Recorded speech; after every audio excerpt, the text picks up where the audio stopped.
জ্ঞানং তিমিরান্ধস্যং জ্ঞানঞ্জনং শলাকয়া চক্ষুরুন্মীলিতং যেন তস্मै শ্রী গুরবে নমঃ।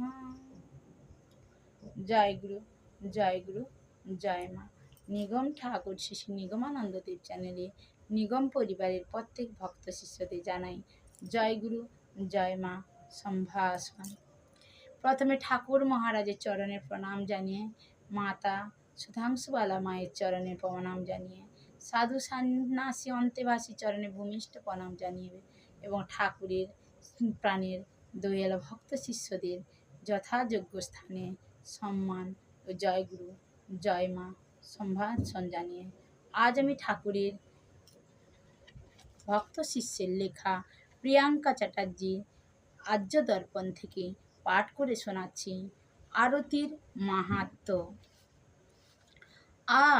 অর্থাৎ ব্যাপ্তি, রতি অর্থাৎ প্রেম বা অনুরাগ, যে প্রক্রিয়ার মাধ্যমে ভগবানের প্রতি, সদ্গুরুর প্রতি বা ইষ্ট দেবতার প্রতি ভগবানের অনুরাগ বৃদ্ধি পায় এবং ভগবানকে সন্তুষ্ট করার মাধ্যমে ভক্ত ভগবত প্রীতি লাভ করেন, সেই প্রক্রিয়ার নামই আরতি।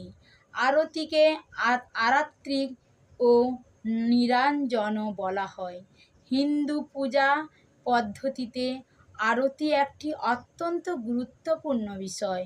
হরিভক্তি বিলাসে স্বয়ং মহাদেব পার্বতী দেবীকে বলেছিলেন, মন্ত্রহীনং ক্রিয়াহীনং যৎকৃতং পূজনং হরে সর্বং সম্পূর্ণমেতি কৃতে নিরাজনে শিবে। অর্থাৎ পূজা যদি মন্ত্রহীন ক্রিয়াহীন হয় তাও সম্পূর্ণতা প্রাপ্ত হয় আরতির মাধ্যমে, অর্থাৎ সেই পূজাও ফলবতী হয়। যোগিনী তন্ত্রে বলা হয়েছে, নিরাজনেন যঃ পূজাং করতি বরণং বনিনি অমৃতং প্রাপ্নুয়াতাং সোऽপি ইহলোকে পবিত্র চ। অর্থাৎ যে ব্যক্তি নিরাজন দ্বারা শ্রী ভগবানের পূজা করেন তিনি ইহলোক ও পরলোকে উভয় লোকেই মুক্তিপ্রাপ্ত হন। হরিভক্তি বিলাস গ্রন্থে আরও বলা হয়েছে, কৃত্বা নিরাজনং বিষ্ণুদীপায় বলা সুদস্যয়া তমে বিকারং জয়তি জিতে অস্মিচক্র ভব। অর্থাৎ মনোহর দীপরাশি দ্বারা ভগবান শ্রীহরি নিরঞ্জন করলে তমবিকার কিংবা অজ্ঞান বিকার বিদূরিত হয় এবং সেসব দূরীভূত হলে আর ধরাধামে দেহ ধারণ করতে হয় না।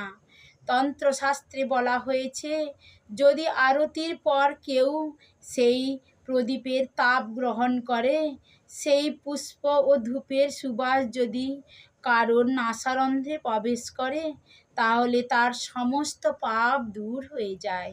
স্কন্দ পুরাণে বলা হয়েছে, কেউ যদি আরতি দর্শন করেন বা আরতিতে অংশগ্রহণ করেন বা নৃত্য করেন তাহলে ওই ব্যক্তির কোটি কোটি বৎসরের সঞ্চিত পাপও দূরীভূত হয়।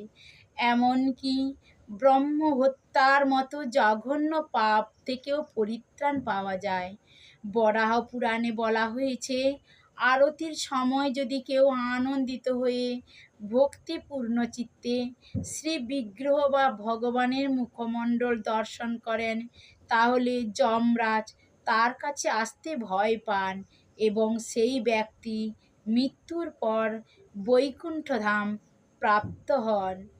জয় গুরু, জয় গুরু, জয় মা। এই ছিল আমার আজকের পাঠ উপস্থাপনা। যদি ভালো লাগে লাইক, শেয়ার, মিষ্টি করে একটা কমেন্ট এবং নতুন বন্ধুরা এবং ভক্ত শিষ্যরা সাবস্ক্রাইব করে আমার পাশে থাকবেন। জয় গুরু, জয় মা।